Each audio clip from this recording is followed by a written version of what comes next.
Good evening to all of you. आज का आपका टॉपिक है कंपाउंड इंटरेस्ट, जिसको हिंदी में हम चक्रवृद्धि ब्याज कहते हैं। कुछ फुल फॉर्म दिया है।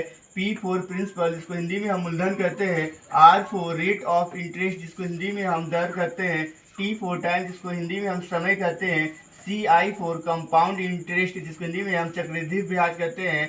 ए फॉर अमाउंट, जिसको हिंदी में हम मूलधन कहते हैं। और कुछ इसी पे आपको फार्मूला दिया है। Number 1 equal to P into 1 plus R by 100 the whole के पावर टी। सेकेंड में है C I equal to A minus P. आप इसी फार्मूला पे एक रिलेटेड क्वेश्चन है 10,000 रुपीज़ का 10% की दर से 2 वर्ष का चक्रवृद्धि ब्याज ज्ञात करें। तो सबसे पहले जो आपको वैल्यू दिया है लिखेंगे गिवन पी इजकल टू, यानी आपको प्रिंसिपल दे दिया है 10,000 रुपीज़, तो लिख लेंगे 10,000 रुपीज़। आपको आर दिया है यानी रेट दे दिया आपको 10%, तो लिखेंगे 10%। और आपको टाइम दिया है 2 ईयर्स, तो लिखेंगे टी इजकल टू 2 ईयर्स, यानी वाई लिख देंगे। आपको चक्रवृद्धि ब्याज निकालना है, तो सबसे पहले हमें अमाउंट निकालेंगे।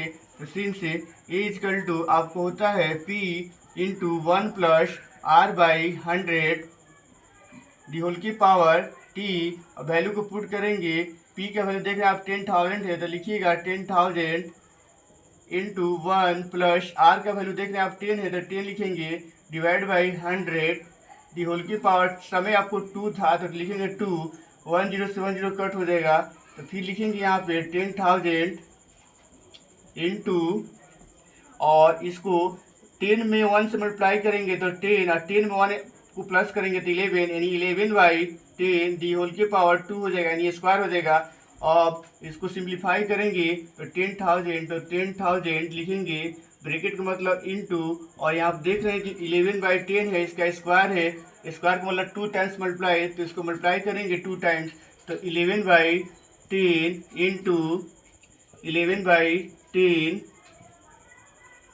11 बाई 10, और 10 से 10 कट हो जाएगा, 10 से 10 कट हो जाएगा, तो आप मल्टीप्लाई करेंगे 11 में 11 से, तो 121, और डबल जीरो यहाँ पुट कर देंगे, यानी आपका हो जाएगा अमाउंट 12,100। अब हमको निकालना है सी आई, यानी चक्रवृद्धि ब्याज निकालना है। तो सिंस से सी आई इजकल टू आपको होता है ए माइनस पी। अब वैल्यू को पुट करेंगे। ए का वैल्यू आपको आ गया यहाँ से 12,100 माइनस आपको पी का वैल्यू दिया था 10,000, लिखेंगे 10,000।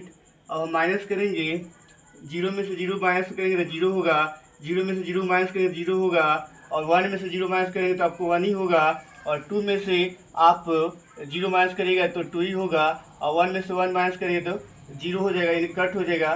तो आप यहाँ पे आपको हो जाएगा चक्रवृद्धि ब्याज 2,100 रुपीज़, यही फाइनल आंसर हो जाएगा।